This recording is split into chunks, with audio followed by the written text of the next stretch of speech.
দুইটা আয়াত আজকে যে আয়াতে তাফসীর হবে, এক একটা আয়াত যদি বুঝে যেতে পারেন, খায়রুল লাকা মিন আন তুসাল্লিয়া মিয়াতু রাকাত, 100 রাকাত নামাজ পড়লে যেমন সওয়াব হবে, এর চাইতে বেশি সওয়াব যিনি বান্দার আমলনামায় দিয়ে দিবেন তিনি কে? আপনারা খুশি না বেজার? তাহলে আমরা তাফসীর করব কয়টা আয়াতে? একটাই যদি 100 রাকাতের চাইতে বেশি সওয়াব হয়, দুই আয়াতে কত সওয়াব? আপনারা ঘিয়ের ব্যবসা করেন, এজন্য মাথাটা আপনাদের আলহামদুলিল্লাহ এত পরিষ্কার।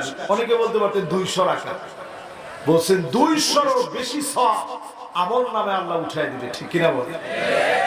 আমরা বাংলাদেশে দেখছি 70-80 রাকাত করে নামাজ পড়েছে, এরকম বুজুর্গরা বাংলাদেশ শাসন করেছে।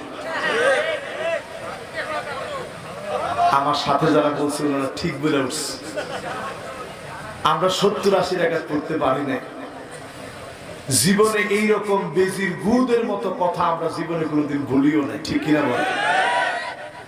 আজকের মাহফিলে বসে খেয়াল দিয়ে শোনেন, মদিনা সনদ বলে বলে যারা ধোঁকা দিয়েছে, সত্যিকারে যদি মদিনা সনদ দিয়ে দেশ চালাতে চান, শুধু দুইটা আয়াত বুঝে নিয়ে যান।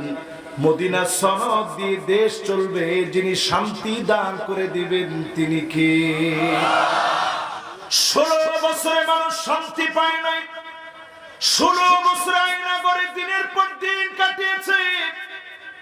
ব্রিগেডিয়ার আমান আজমি, ওনার লাইফ শেষ করে দেওয়া হয়েছে।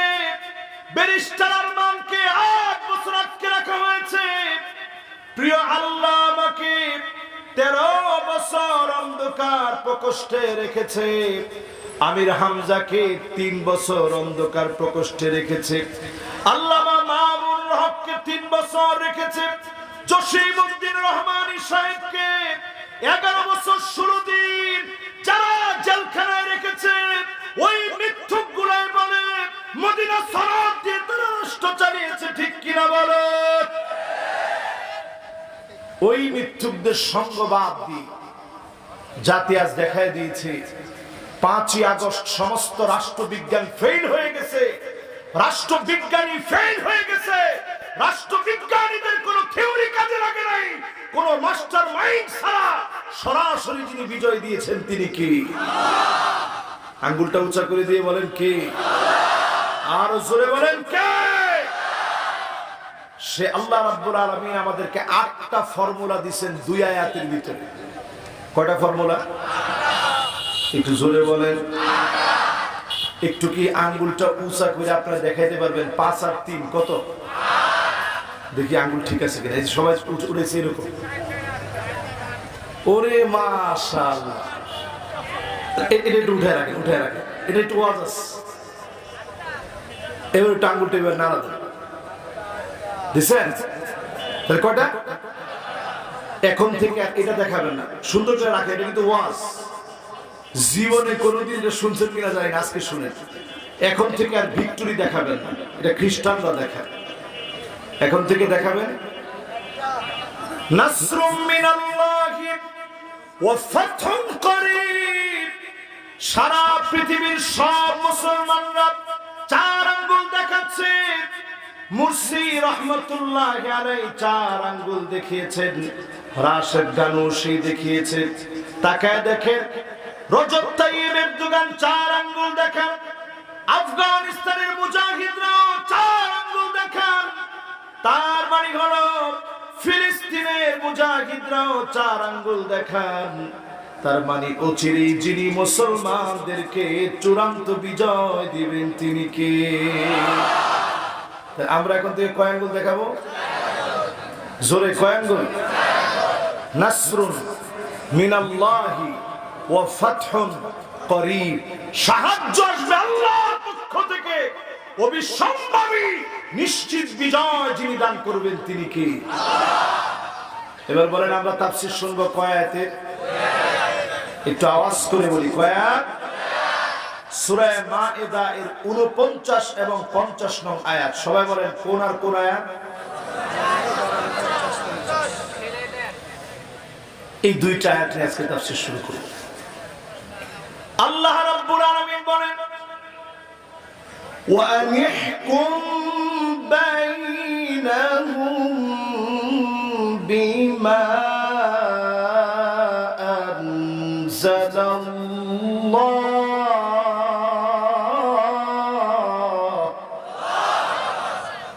নবী হে বিচার করা লাগবে কোরআন দিয়ে। কি দিয়ে? জোরে বলে। আজকে বাংলাদেশের দিকে তাকায় দেখেন, স্বাধীনতার 53 বছর পার হয়ে যাচ্ছে, সব পেয়েছি। দুঃখজনক সত্য, আমার পার্লামেন্টে কোরআনের একটা আয়াত এস্টাবলিশ করতে পারি নাই। ঠিক কিনা বলেন? আমার কথার সাথে কি আপনারা একমত? তাহলে এই ওয়ার্ডারটা দিবেন কে? আমরা অনেক সময় একটা স্লোগান দেই, আল কোরআনের আলো। দেখছেন, এই সংসদে জালো যদি 5 আগস্টের আগে বলতে স্লোগানটা দিতে দিত, একজনের কাছে মাইরে হারাইল। চিন্তা করেন, চোখ মোটা মোটা করে এইভাবে তাকাইতো। ওই লোকগুলো যারা বলতো মদিনা সনদ দিয়ে রাষ্ট্র চলছে, তারাই কোরআনের আইন পার্লামেন্টে নিতে সবচেয়ে ঘৃণা করতো। ঠিক কিনা বলে? যতজন আমার সামনে বসলেন, নামাজ পড়াকে আল্লাহ যেমন ফরজ বানালেন, রোজা রাখাকে যেমন ফরজ বানালেন, এই কোরআন দিয়ে রাষ্ট্র চালানোকেও যিনি ফরজ বানায় দিয়েছেন তিনি কি? দলিল কি? সূরা মায়েদার 49 নং আয়াতের প্রথম অংশ, বিচার চলবে কি দিয়ে? আল্লাহর নবীর কাছে বিচার এসেছে।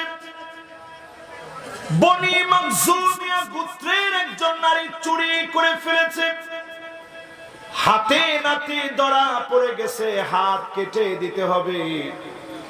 নবীজি সাল্লাল্লাহু আলাইহি সাল্লাম হাত কাটবেন, সাহাবায়ে কেরাম চিন্তায় পড়ে গেছে। মক্কা বিজয়ের পরের ঘটনা এটি। আল্লাহর নবীর কাছে সাহাবায়ে কেরাম এই কথা নিয়ে যাবে, বিচার একটু লাঘব করে দেন, বিচার একটু সহজ করে দেন। আমি দেখতে পাচ্ছি যুবকরা,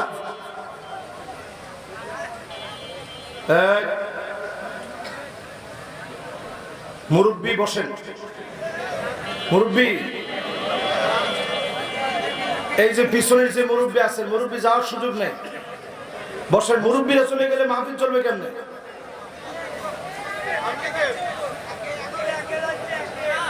না না, একে যাওয়ার সুযোগ নেই। আমি তো শেষ করে দিব 1 ঘন্টা পরে, আপনি নিশ্চিত থাকেন।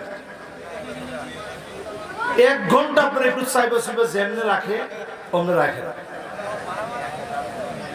মাশাআল্লাহ, এবার সবাই আছেন তো ইনশাআল্লাহ? মনোযোগ আছে তো? এই জন্য রাত্রে 11টায় আমি মাহফিল নিতে চাই। আমার একটা নিয়ম আছে, আজকের মাহফিল কর্তৃপক্ষ ওই নিয়মটা ভঙ্গ করছে।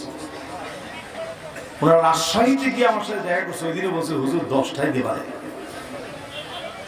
কিন্তু দিতে দিতে এখন 11টারও পরে দিচ্ছে। মনোযোগ আছে তো সবার? আল্লাহ জানে। পরে কবে যে হুজুর আপনি আসছেন, লোকজন চলে গেছে। আহারে মানুষ,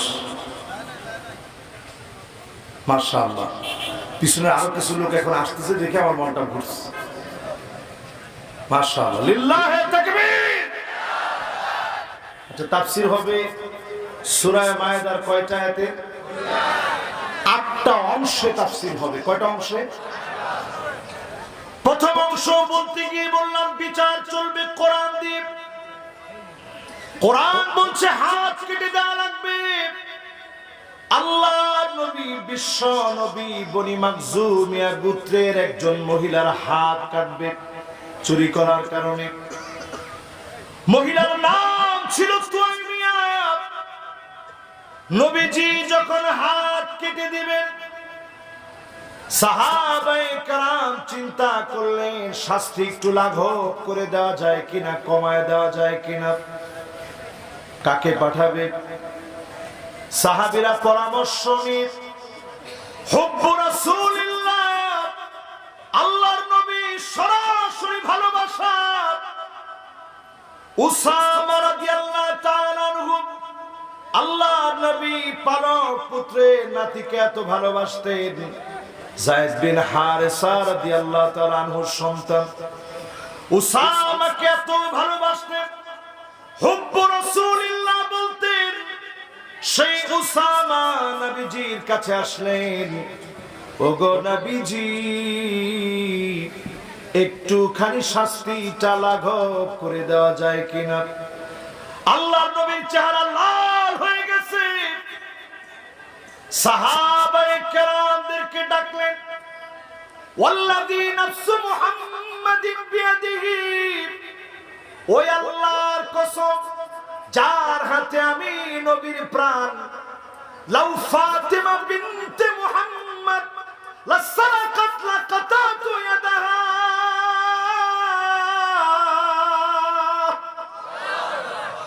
আমার মেয়ে ফাতেমা যদি চুরি করে ফেলতো, ফাতেমার হাত কেটে ফেলে দিতে দেরি করতাম না, একটা কোপ মেরে হাত কেটে ফেলে দিতাম।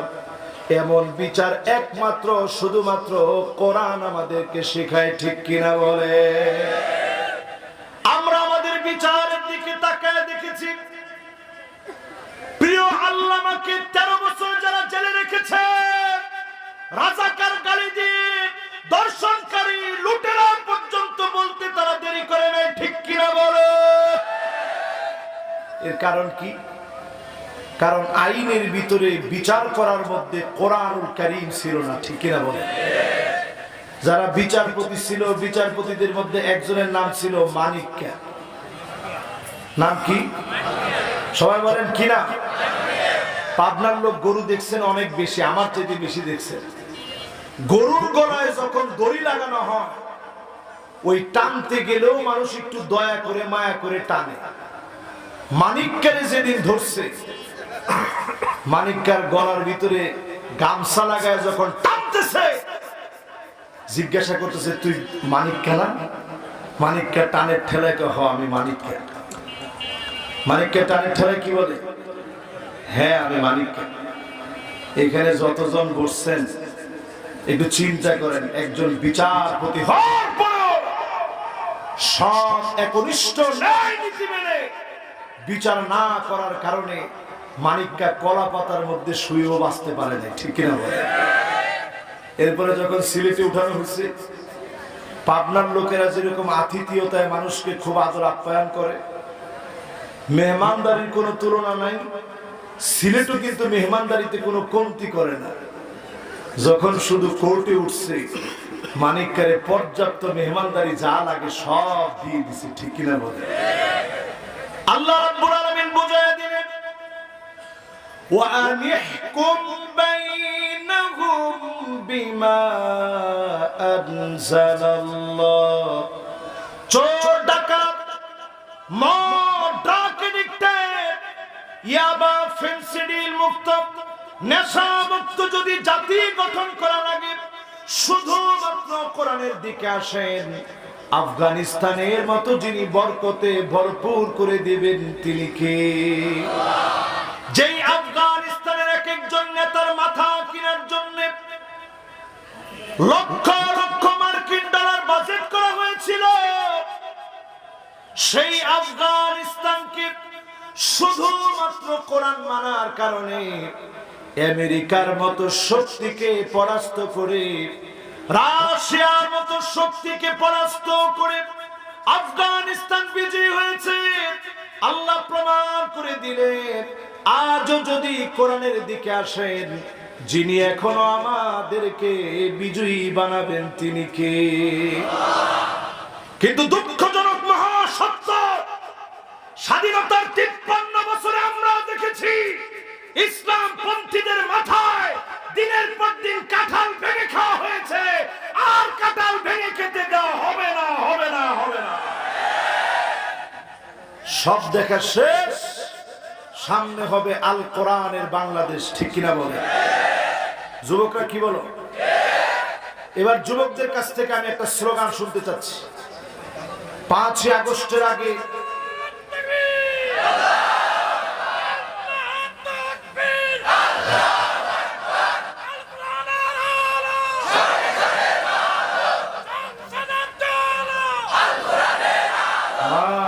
মাশাআল্লাহ মাশাআল্লাহ।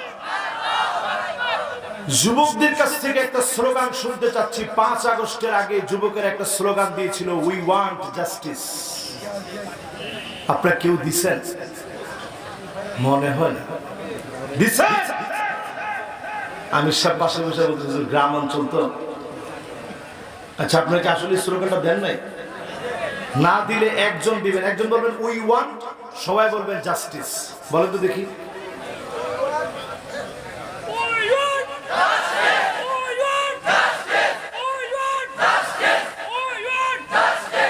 মাশাআল্লাহ। এই যে মাশাআল্লাহ কালো গেঞ্জি পরা যিনি বলছে উই ওয়ান্ট জাস্টিস, মানে কি? আমরা ন্যায় বিচার চাই। যুবকদের মুখ দিয়ে আল্লাহ পাক এই কথা উচ্চারণ করায় দিলেন। 2024-এ এসে সারা দুনিয়ায় মুসলমানদের যখন একটা বিজয় আসতেছে, যুবকদেরকে দিয়ে আল্লাহ বোঝায় দিলেন উই ওয়ান্ট জাস্টিস, মানে ইন্নাল্লাহা ইয়ামুরু বিল আদল। আল্লাহ পাক ইনসাফের কথা বলেছেন। লেনিনের মতবাদ, মাও সেতুংয়ের মতবাদ, কার্ল মার্কসের নীতি এই পৃথিবীতে আধা ঘন্টার জন্য ন্যায় নীতি প্রতিষ্ঠা করতে পারে না। ন্যায় নীতি যদি প্রতিষ্ঠা করা লাগে কোরআনের দিকে আসা লাগবে, ঠিক কিনা বলে? সবাইকে আমার সাথে একমত মনে হয় না? একমত? তাহলে বলেন বিচার করা লাগবে কি দিয়া?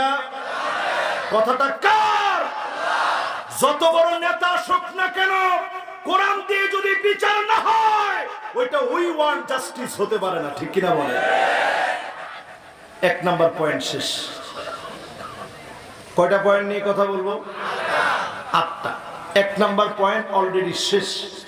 তাহলে বলেন বিচার চলবে কি দিয়ে? আমাদের দেশে বিচার চলা লাগবে কি দিয়ে?